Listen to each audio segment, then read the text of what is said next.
ወመንፈስ ቅዱስ አሐዱ አምላክ አሜን።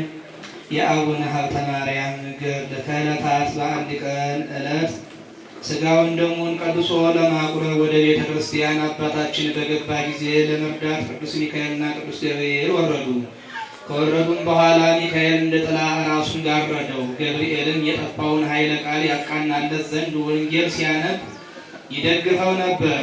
በዚያችን ቀን ከአቡነ ሀብተ ማርያም እጅ ሥጋውን ደሙን ለመቀበል በየአድባራቱ በየገዳማቱ ተሰውረው የሚኖሩ 500 ስውራን ቅዱሳን ወደ እርሱ መጡ። ጌታችን ኢየሱስ ክርስቶስን ተገልጦ ከዛሬ ጀምሮ እስከ ዕለተ ሞትህ ከእጅ ሥጋውን ደሙን የተቀበለውን ምሬልሃለሁ፣ በስውርም ሆኖ በግልጥም ሆኖ ዘወትር እንድትቀድስ አዝዝሃለሁ ብሎ ይህንን ካዘዘው በኋላ ጌታ ተሰወረው። ዳግመኛም ቅዳሴ ማርያምን ቀድሶ የትንሣኤ ዕለት ካቆረበ በኋላ በሰላም ወጥቶ በፍቅር አንድነት ወደ ቤቱ ተመልሶ ሳለ በመግባቱም ጊዜ አምላክን የወለደች ቅድስት ማርያም ተገልጣ ነገም አንተው ቅዳሴን ቀድስ፣ ይህም ቅዳሴ መዓዛ ቅዳሴ ነውና የዓለም መሰረት ማርያም ወደ እኔ ነይ ብለህ በጠራኸኝ ጊዜ ነቢያትን ሐዋርያትን አስከትዬ መጥቼ ባርካለሁና አለችው። አቡነ ሀብተ ማርያምን እመቤቴ ወይ እንዳዘዝሽኝ እሺ ብዬ ቀድስ ነበር። ነገር ግን ዛሬ በተራዬ ከቀደስኩ በኋላ ነገ ባለተራ ቄስ ይቀድሳልና ለእኔ ማን ይሰጠኛል አላት። ክርስቶስን የወለደች ድንግል ማርያም ፈቃዴ ስለሆነ አንተ እንድትቀድስ አደርጋለሁና አንተ ቀድስ ብላ ከእርሱ ዘንድ ተሰወረች። በበነጋው የሚያዝያ መባቻ ሰኞ ቀን ነበረ። ሌላው ተረኛ ቄስ የሚቀድስበት ነው። ተረኛው ቄስ ከእንቅልፉ በነቃ ጊዜ ቸኩሎ እየተፋጠነ ወደ ቤተ ክርስቲያን ሲሮጥ በጎዳና እግሮቹ ተሰነካከሉና ከድንጋይ ላይ ወደቀና ጥርሱ ስለደማ ስለ ሥጋ ወደሙ ቅዳሴ ደንግጦ ከዚህ በኋላ እያዘነ ወደ አባ ሀብተ ማርያም ሄዶ ያ ቄስ በጣም እያዘነ እየተከዘ በእኔ ስም ከሚታጎል አንተ ቀድስልኝ አላቸው። እነሆ እኔ በመንገድ ወድቄ ከጥርሴ ብዙ ደም ፈሷል በማለት አባ ሀብተ ማርያምን ለመነ። አቡነ ሀብተ ማርያም የቄሱን ነገር ሰምቶ አምላክን የወለደች እመቤታችን የነገረችውን ነገር አስቦ አደነቀ። ከዚህ በኋላ አምላክን የወለደች ቅድስት ድንግል እመቤታችን አስቀድማ እንደነገረችው ሠራዬ ቄስ ሆኖ ቅዳሴ ማርያምን ቀደሰ።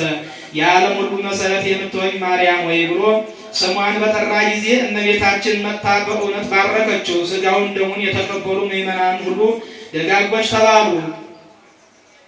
በዚያን ጊዜ እግዚአብሔር በኢትዮጵያ ሀገር ላይ ሃይማኖቱ የቀና ናኦድ የሚባል ንጉሥ አነገሰ። 18 ዓመት ወደ እግዚአብሔር ከጮኹ በኋላ ለእስራኤል ድህነት እንደሰጣቸው የሞዓብ ሰዎች አገዛዝ ባጠኑባቸው ጊዜ ጦርነቱን ባነሱባቸው ጊዜ እግዚአብሔርን ጩኸታቸውን ሰምቶ ሁለት እጁ ቀኝ የሆነ የጌራ ልጅ ናኦድን መድኃኒት አድርጎ አስነሳላቸው። በእርሱ ፍጹም ነፃነት የሚያወጣ መድኃኒት አገኙ። ልደቱን ለካዱ ለአይሁድ የጌራ ልጅ ናኦድን 80 ዘመን እንዳነገሰላቸው እንደዚህም ሁሉ እግዚአብሔር የኢትዮጵያ ንጉሥ ናኦድን አነገሰ። ንዑድ ክቡር የሚሆን አባ ሀብተ ማርያም ግን እህል ሳይቀምስ በመጾሙ ሥጋው ከአጥንቱ ጋር ተጣበቀ። ጌታ ተገልጦ ወደ ንጉሡ ወደ ናኦድ ሄደህ የገለጥሁልህን የምስጢር መጽሐፍ ስጠውና በሀገርህም መብረቅ አመጣለሁ አለ ብለህ ንገረው አለው። ምክንያቱም እግዚአብሔርን የሚያስቆጣ ስራ በሀገሩ ላይ ተሰርቷልና።